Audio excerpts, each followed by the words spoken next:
Hi guys, welcome back to the channel once again. I hope you guys are all good. Now, this is Brian Reaction. So if you're coming across this video, if it is for the first time you're meeting any of my videos, don't forget to subscribe, comment, like, and share to my returning viewers and subscribers. Thank you so much for always coming back and watching my videos. Thank you guys for the love and support.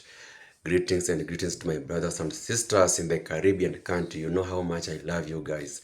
Now, in today's video is all about Damian Crawford. Now, Damian Crawford has hit hard on the Jamaican government for forgetting the people who are living close to the bauxite mining areas. Now, we all know what is happening there. We all know what people are going through, but the government has turned a blind eye on them. And we all know Damian is always that one leader who always comes out and tells the truth. So let's watch this video of Damian Crawford trying to find out answers, and I'll be back with a few reactions.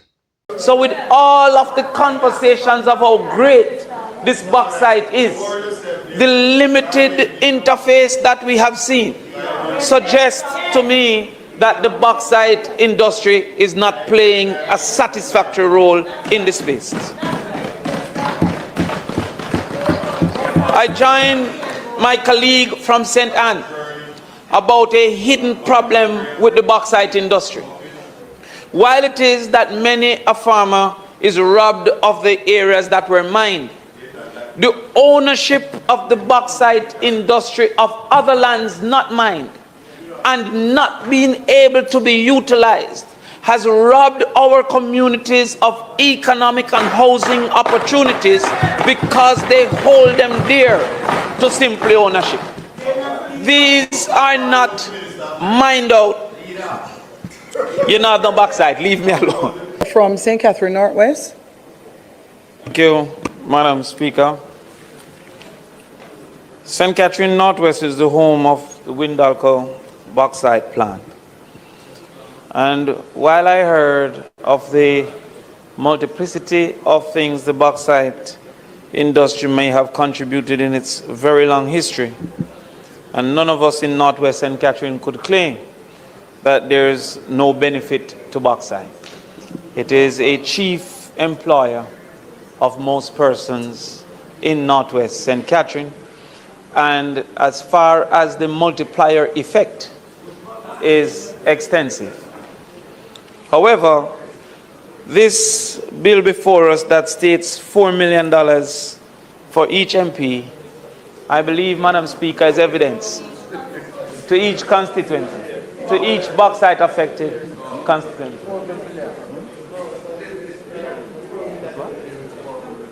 Yes, the amount is. Yes, we know what it is. Yes, we know what it is. Yeah? Yes. But it's allocation of 100 million, and I want to be very open so that my constituents don't believe that we have 100 million. That is 100 million to all, divided among all of them. And to that extent, simple mathematics would suggest that if there's any equity, it's no more than $4 to $5 million per person. To that extent, Madam Speaker, I think it proves that there is no real plan for life after bauxite. It has been indicated that bauxite should have between 10 and 15 years left of effective and efficient production. And we have the history and evidence of life after banana. We have the history and evidence of life after sugarcane. And we see how the suffering had come to those communities that were once dependent for employment and activity. We see in this plan no industry development proposal. We have not seen a life after bauxite plan being put forward for any community. I have not seen it for Northwest St. Catherine, and I am not sure if the other MPs have seen one, but there is no such plan for us to say we are going into this replacement industry. We are going into this replacement activity. And to that extent, it seems as if we are running full speed into the abyss with no plan for the people that are currently directly dependent on the bauxite industry. Indeed, Indeed, indeed, Madam Speaker, we have seen without any conversation the end of what the public call dust money, the contribution to the community due to the nuisance of the dust from bauxite. I see the minister is a little engaged at this point, but this dust money that used to come to the communities have ended with no conversation to the communities where they would get a quarterly contribution for the dust nuisance that would come from it. In Northwest St. Catherine, we know that the bauxite industry have robbed us of the river. Multiple slates of pollution coming into the river that has caused for not only the economic viability of fishing, but the recreational activity of swimming. Have not. Madam Speaker, I'm asking for your protection. Members, the member is asking you to allow him to speak. While on his feet, he should be heard. Madam Go Speaker. ahead, member from St. Catherine West. Thank you. Madam Speaker, we have been robbed of our rivers. The constant pollution has caused for the habit of recreation in our rivers to end because persons have identified the probability of pollution in the river. We have the caustic pollution.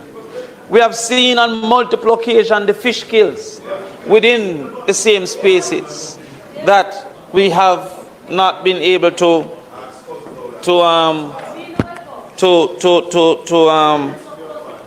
benefit from. Madam Speaker, we have also seen where a lot of agriculture are not conducive to the space because especially vegetables suffer under the dust created by the bauxite plant.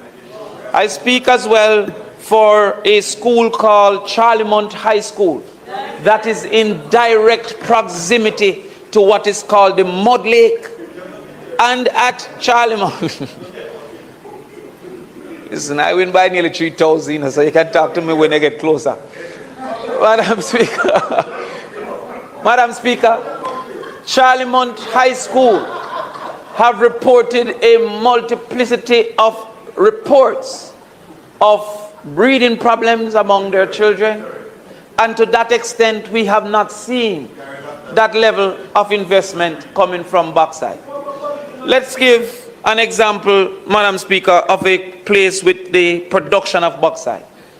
We have no clinic in Louidersville of any worth.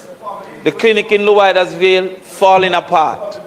We have no clinic in Treadways, not falling apart, non-existent in Treadways. The clinic in Linstead, has been asking for a dressing table to dress wounds that come to that clinic. This is a bauxite community. So with all of the conversations of how great this bauxite is, the limited interface that we have seen suggests to me that the bauxite industry is not playing a satisfactory role in this space. I join my colleague from St. Anne about a hidden problem with the bauxite industry. While it is that many a farmer is robbed of the areas that were mined, the ownership of the bauxite industry of other lands not mined and not being able to be utilized has robbed our communities of economic and housing opportunities because they hold them dear to simply ownership. These are not mined out. You're not the bauxite, leave me alone. Madam Speaker, of course we want to focus on the rehabilitation of the mined out lands. Of course we want to find usage of mined out lands. But I say to you, Madam Speaker, that there is no way we could claim that 14, 15, 20 greenhouses could be a legitimate plan of replacement for 1,000, 2,000, 3,000 dependent individuals on that thing. A more extensive development. And while Minister, not criticizing that start. What I'm saying is that I can identify thousands of acres not being mined but under ownership of the bauxite that they have not allowed for usage, and it is creating in some of our constituencies a facilitator of criminal activity through squatting on these lands, right? And also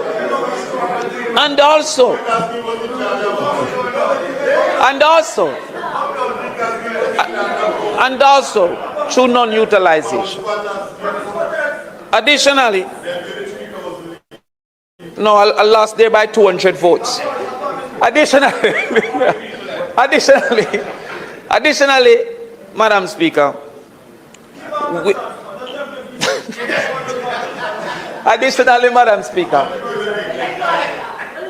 I join the member from South Manchester about the lack of coordination and facilitation of the bauxite industry towards the people's representatives as member of parliaments in the area.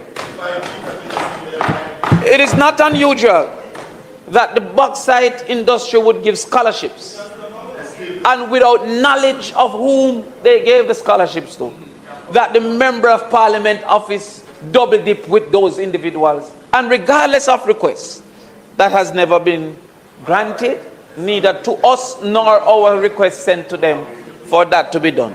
They give no consideration to the people's representatives. Madam Speaker, the rust of the roofs caused by the dust from the bauxite cannot be replaced by the limited contributions that are being given. If we should give 10 sheets of zinc, 6 pieces a lot, and 2 pounds a nail, that's $52,000. This amount might give 80 individuals a contribution. Any bauxite community, in particular those in the production communities, the caustic is causing extensive damage to roof, extensive damage to crop, and extensive damage to furniture. I don't know of the lifestyle. Madam Speaker, I hope the minister can also imply and indicate to us how much money is currently owed to the treasury by these bauxite companies. It is our information that quite a bit is still owed to the government by these bauxite companies. And we'll also like to know for how long this has been owed, because this is a key indicator as to why we are not benefiting sufficiently from the bauxite plant. I welcome the statement from the minister that no bauxite entity or constituency community should be without water.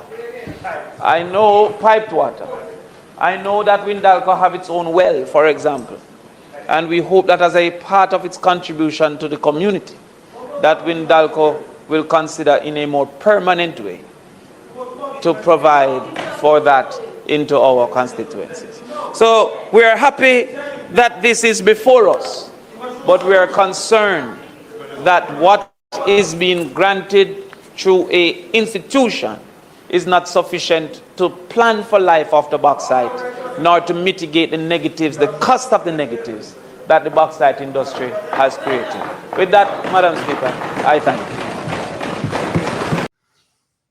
Welcome back, guys. I hope you have watched the full clip. Now, that was Damian Crawford. Now, I really like this guy because Damian Crawford, I have been watching videos of Damian Crawford, and this guy really loves the people of Jamaica so much, because, you know, coming out and trying to correct the system. I did a video of him, I think the other day or yesterday.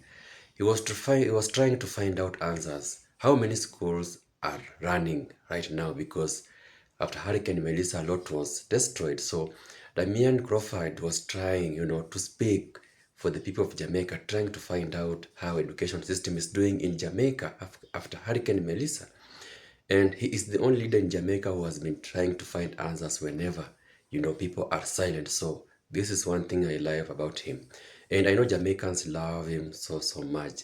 If you are not basing on his political party, then you know that Damian is a true leader, a leader who is there to find the truth, a leader who is there to make sure that the government is running according to the will of the people. So this time around is all about the bauxite industries. Now we all know these bauxite industries, they have advantages and disadvantages, but in this case, the disadvantages are so many compared to the advantages. Now we all know these industries always they will create jobs for the people of Jamaica. At some point, they will attract investors, and on the same note, the government will earn a living, will earn something from these industries, and it will enhance foreign exchange. So it has some few advantages, and not to forget the economic development, the infrastructure. Obviously, they will build roads to make sure that they can access the market. So it has a few advantages to the nation. But now, on the other hand, we have the other people who are struggling, who are suffering as a result of the same. Now, these are some of the disadvantages of, having these bauxite industries in a given area. One, it will remove forest cover. Two, it will block and pollute waterways. We all know how waterways are beneficial to the people of Jamaica. Now, if this waste goes to the waters, we all know the waters will be dirty, they will be contaminated, and we all know Jamaica also, they do fishing. So you can imagine the impact that it will cost all the fishermen who are living across that area, because these polluted waters will kill the fish and they won't be able to do their fishing. These waters, Jamaicans are using these waters for different functions. They're using this to clean their clothes, for agriculture. They're using these waters for so many reasons. Now, if they are polluted, it means they have no value for the people of Jamaica. Now this becomes a disaster to the people around that area. Now, another thing is that it displaces residents. We will talk about that. It threatens agriculture and livelihoods. It compromises air quality, damages health and well-being of Jamaicans. Now, this part whereby it displaces residents. We all know the government has been trying to get residents out of there, but it has not been helping residents.